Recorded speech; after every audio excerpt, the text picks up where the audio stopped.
Welcome to the Switch Style Podcast, where we encourage you to think beyond what you hear. I'm your host, Smooth, and audience, welcome back to episode 52. On episode 52, I'll go ahead and give you a quick chart update. I'll let you know what's coming out this Friday, March 31st, 2017, and I'm actually reviewing Rather You Than Me by Rick Ross. So, before we jump into anything, I would love to have you guys go subscribe to the podcast. You can find it on iTunes, Google Play Music, SoundCloud, and YouTube. Just type in Switch Style Podcast and it'll pop right up. And also check us out on the brand new jacksjournal.com. That's JACSjournal.com. On jacksjournal.com, you can actually find the review that I'm about to read, and you can find this podcast also. So everybody go check out jacksjournal.com. It's a new venture that I'm starting, and I would love to have you guys go out and support, so you can actually go subscribe. And every time I write a review or post a podcast, if you subscribe, it'll actually come directly to your email. So everybody check that out. I would definitely appreciate the support.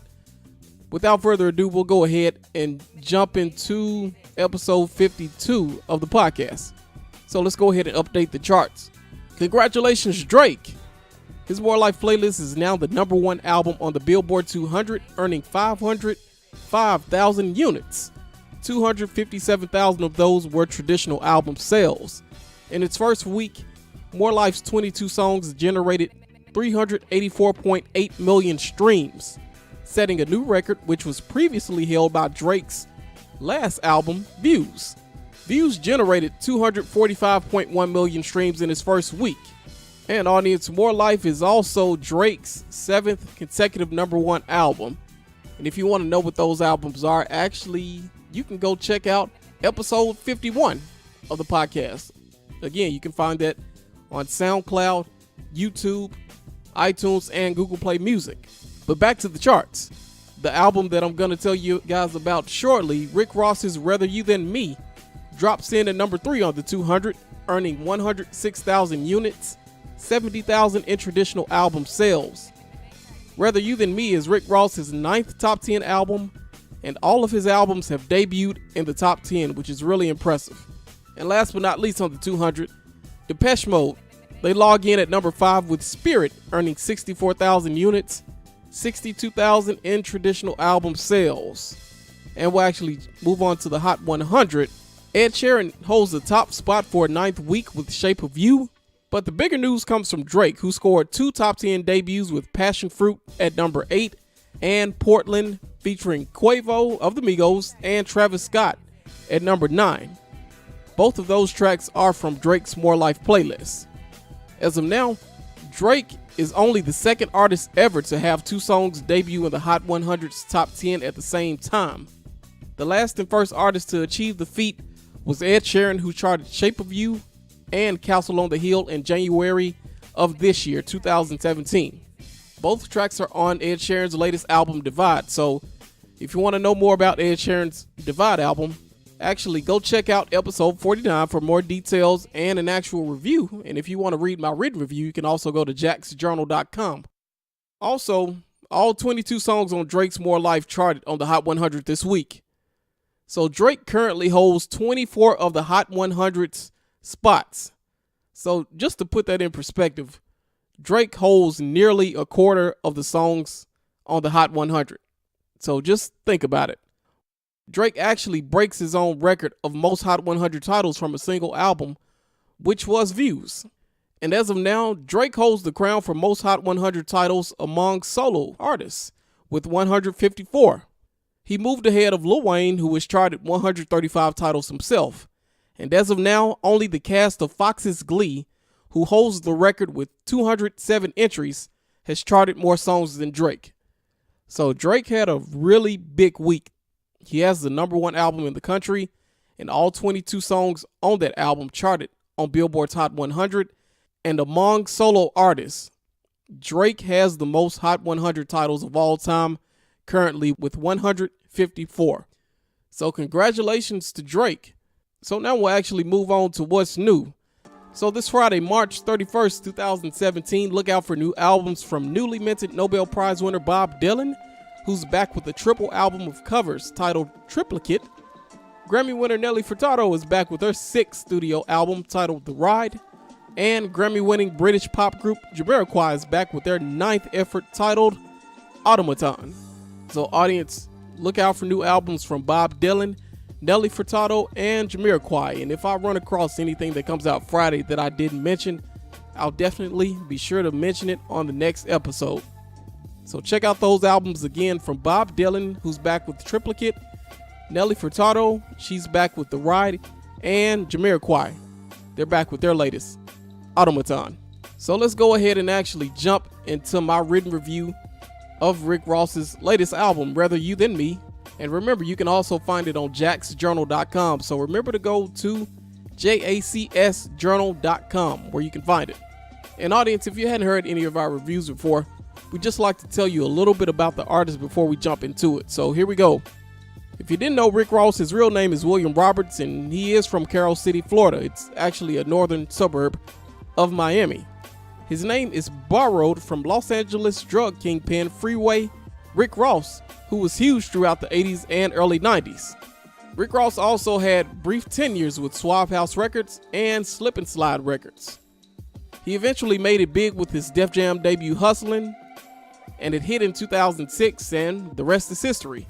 So far, his career accolades include 9 solo albums, 6 Grammy nominations, and he is also the head of his very own imprint, the Maybach Music Group. And audience, when I say imprint, I mean label. And the name of his label is Maybach Music Group, which was named after the car itself. I'll go ahead and read you guys my actual written review. You can find it again on jacksjournal.com. That's JACS journal.com. So here we go. In 2006, something really great happened in St. Tropez. While vacationing with family, Shakir Stewart played for L.A. Reid a record called Hustlin' by Miami-bred rapper Rick Ross.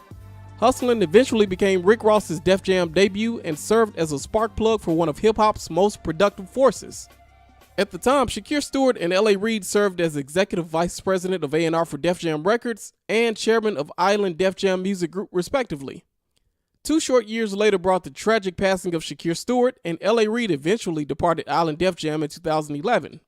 This left Rick Ross without the two who understood his vision and signed him to his first major recording deal.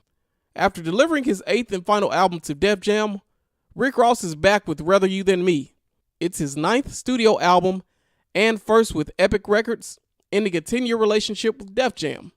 The move also pairs Ross with former label boss L.A. Reid, who's now chairman and CEO of Epic Records. Prior to the album's release, Ross's unforgiving Idols Become Rivals made noise, confirming widespread belief of former hero Baby's unscrupulous business practices. And audience, if you're not sure, Baby is more so known as Birdman. Birdman, baby, he goes by both, and he's Brian Williams. He's the CEO of Cash Money Records. And if you didn't know, Lil Wayne, Drake, Nicki Minaj, and others, they're all signed to Cash Money Records. But back to the review.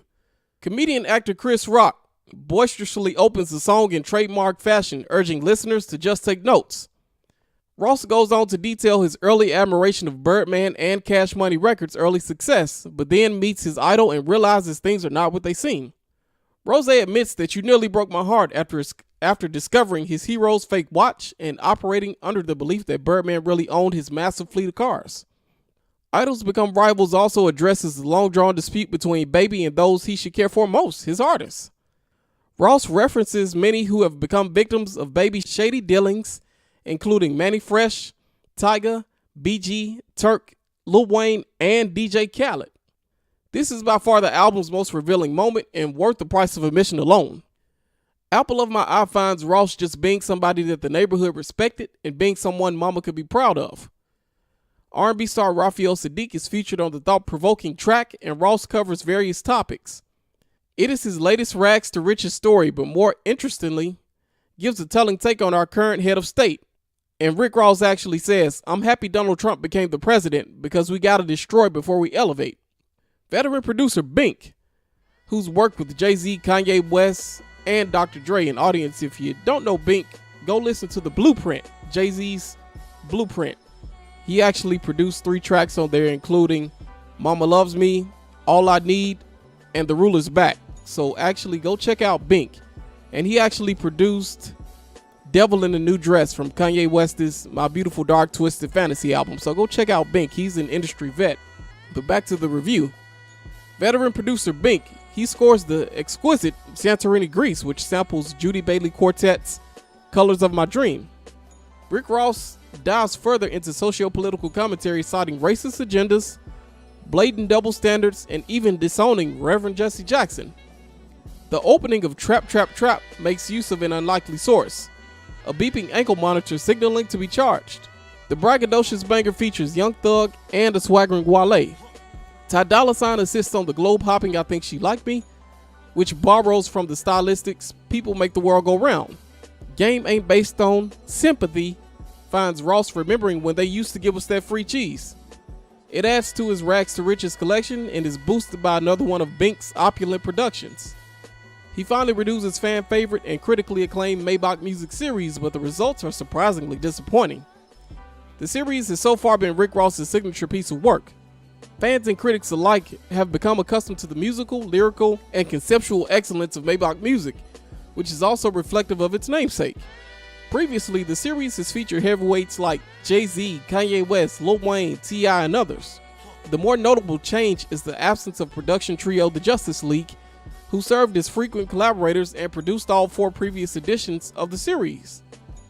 This time around, the Justice League has been replaced with the Buddha the Future, Grand's Music, and Beat Butcher. At the moment, they lack the name recognition and, more importantly, the skill set of their predecessors.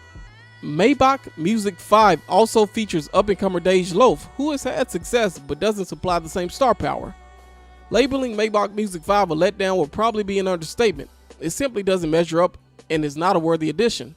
As a whole, Rather You Than Me has enjoyable moments but is among Ross's worst albums. In the past, Ross's impeccable ear and underworld appeal earned him a seat among hip-hop's elite, but that is no longer the case.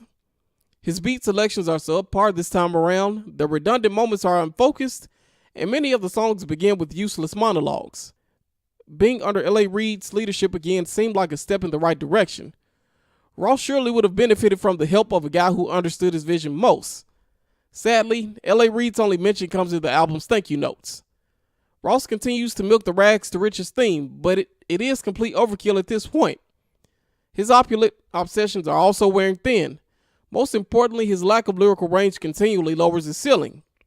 10 years in, Ross has reached heights few believe possible. His vision seemed clear in the past, but Rather You Than Me makes it hard to focus. So there you go, audience. That's actually my written review of Rick Ross's album, Rather You Than Me, which you can also find on jacksjournal.com. And I actually gave it 3 out of 5 stars. There are some songs that you definitely should hear though, and those songs include Apple of My Eye, Santorini Grease, Idols Become Rivals, Trap Trap Trap, and Game Ain't Based on Sympathy. Even though I gave it 3 out of 5 stars, it's definitely worth checking out. So I would recommend this album to any hip hop fans, especially if you love Rick Ross. It's definitely a very solid album. I felt that it could have been better, especially considering Ross's past, his past successes. Go out and support Rick Ross. Go check him out. If you want to get in contact with me, you can email me at switchstylepodcast@gmail.com. You can also subscribe to the podcast and actually receive my written reviews at jacksjournal.com. And also you can find the podcast on iTunes, Google Play Music, SoundCloud, and now YouTube. So if you're out there listening, I definitely appreciate the support. And, I encourage you guys to go back and listen to all the archive shows on SoundCloud, iTunes, YouTube, and Google Play Music. And if you want to get in contact with me again, you can email me at switchstylepodcast@gmail.com. I would definitely love to hear from you. If you have any feedback for me or about the review itself, just let me know. But thanks again for listening, and this has been episode 52, and I'll see you next time. Peace.